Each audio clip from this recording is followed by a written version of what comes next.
Hai, Assalamualaikum semua. Hari ini saya nak kongsikan satu resepi istimewa dari negeri Kelantan iaitu nasi kerabu. Resepi nasi kerabu ni agak panjang, jadi tanpa buang masa, jom kita mula. Okey, mula-mula sekali kita rebus ikan terlebih dahulu. Saya menggunakan 8 ekor ikan mabung, 3 asam keping, anggaran 1 inci gula nisan ataupun gula Melaka, garam secukupnya dan juga air. Air ni kena sama paras dengan ikan. Kemudian kita rebus sehingga ikan masak. Dari 8 ekor ikan rebus tadi, 6 ekor kita gunakan untuk sambal kelapa. Kita asingkan tulang dengan isi. Bahan untuk ditumbuk ialah 1 cm halia, 2 batang serai, 5 ulas bawang merah dan 3 ulas bawang putih.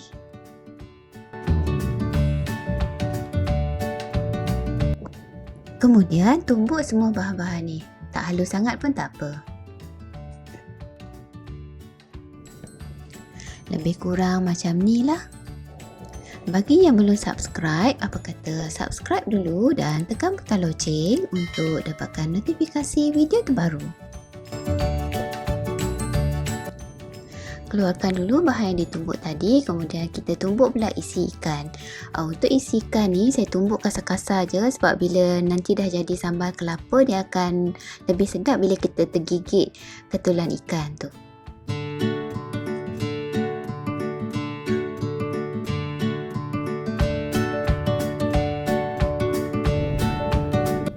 Untuk sambal kelapa ataupun sambal nyoa ni, saya menggunakan 2 cawan kelapa parut. Kita sangai kelapa parut ni. Sangai ke sangrai ke, bolehlah mana-mana pun. Sangai sampai kekuningan, kita guna api kecil je. Okey, kemudian kita masukkan bahan yang ditumbuk tadi.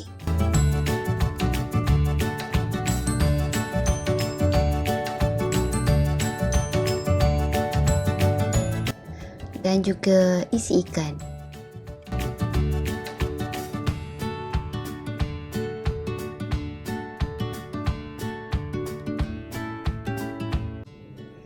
Kemudian gaul rata kelapa parut, bahan yang ditumbuk tadi dan juga isi ikan.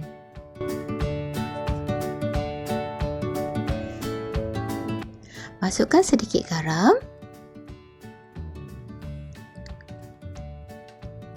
Perasa ataupun seasoning dan juga gula. Kalau suka boleh masukkan lada hitam yang ditumbuk kasar.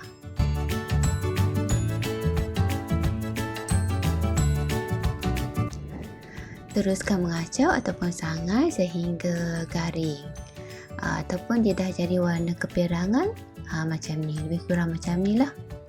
Okey, sambal kelapa kita dah siap.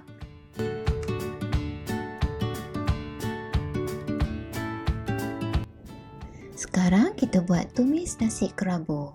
Bahan-bahan yang diperlukan ialah 1 labu bawang besar,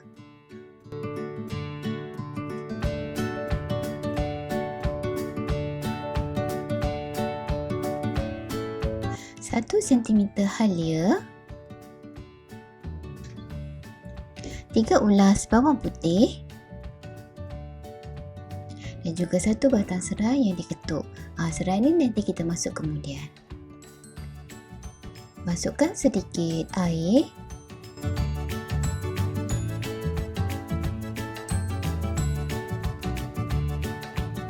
Kemudian kita kisar hingga halus. Panaskan sedikit minyak. Kemudian masukkan bahan yang dikisar tadi. Tumis sebentar sehingga terbit bau. Kemudian masukkan 2 sudu besar cili giling. Kalau nak letak lebih pun boleh, tak ada masalah. Kemudian masukkan 1 batang serai. Kita tumis semua bahan ni sehingga pecah minyak.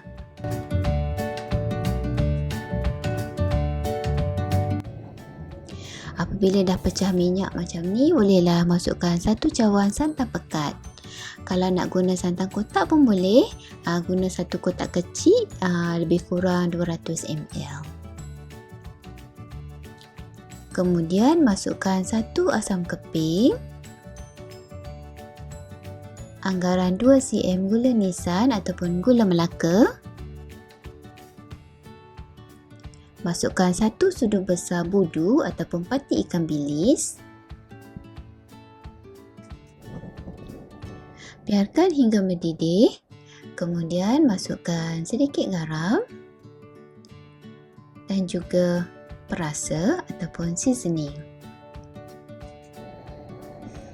Renyah hingga pekat dan pecah minyak. Okey, setelah pecah minyak, kita keluarkan asam keping supaya kita punya tumis ni tak terlebih masam. Okey, dah siap kita punya tumis nasi kerabu. Sekarang kita buat nasi biru pula.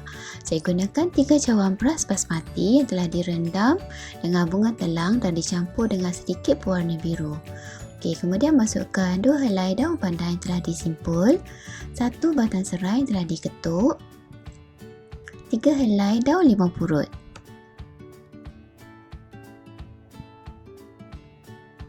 Masukkan air secukupnya mengikut jenis beras. Kemudian masak seperti biasa.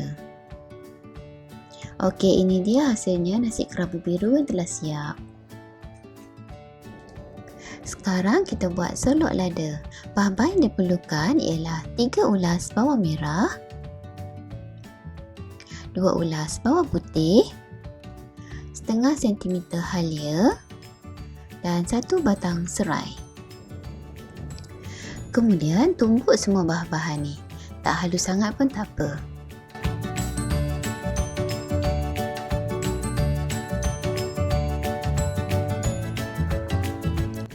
Keluarkan bahan yang ditumbuk tadi dari lesung dan ketepikan sebentar.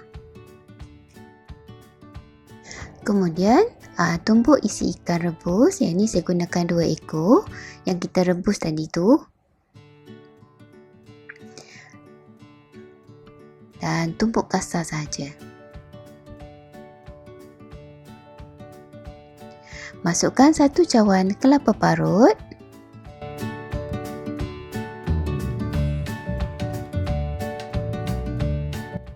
Kemudian tumbuk bersama dengan isi ikan.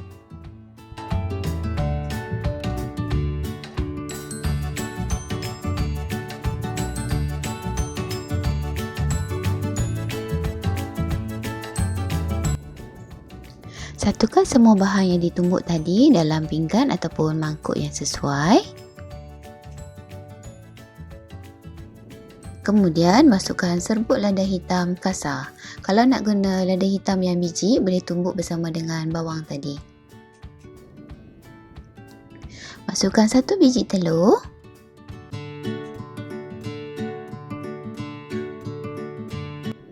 Masukkan sedikit garam.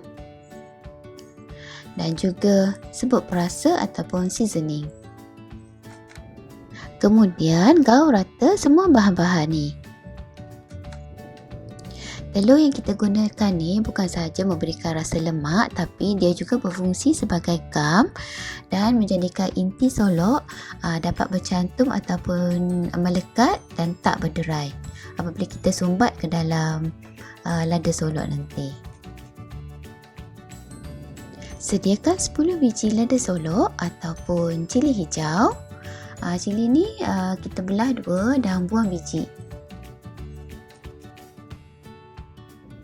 Kemudian masukkan inti solok ke dalam cili. Buat hingga habis, kemudian susun ke dalam periuk.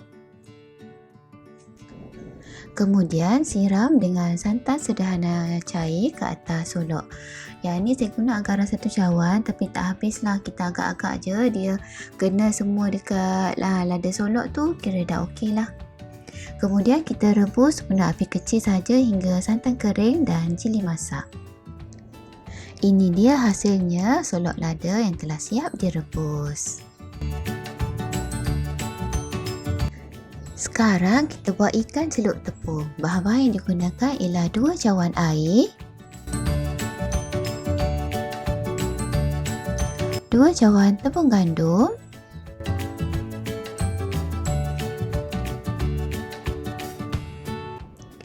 Okey, ini bahan rahsia dia. Ikan celup tepung kita akan kekal rangup walaupun dah sejuk, iaitu masukkan 2 sudu besar margarin.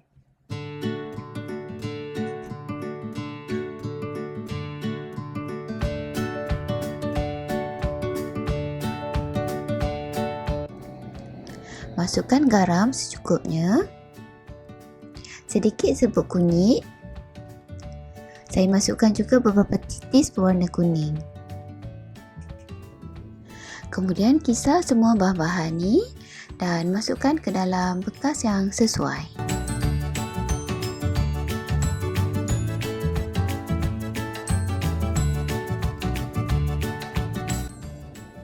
Sementara tunggu minyak panas, kita lap ikan dengan tisu ataupun kitchen towel supaya nanti adunan tepung ni dapat bersalut dengan ikan.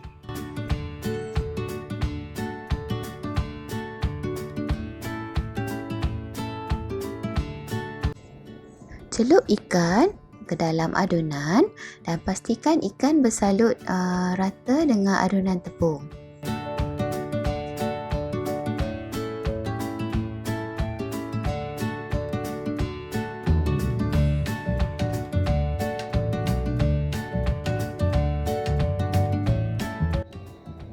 Kemudian goreng sehingga kuning keemasan dan garing kedua-dua belah ikan.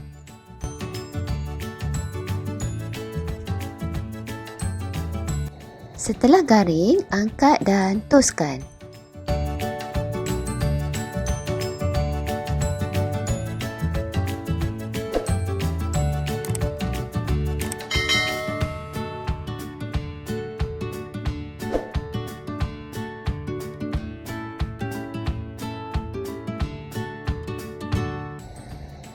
Ikan celup tepung kita dah pun siap. Okey, adunan ni sesuai juga untuk goreng cempedak ataupun untuk goreng pisang. Sebagai pelengkap nasi kerabu, kenalah ada ulam, sambal dan juga budu. Untuk resepi sambal, boleh tengok link di description. Okey, terima kasih menonton. Selamat mencuba nasi kerabu untuk Cik Abel. Jangan lupa subscribe, like, komen dan share.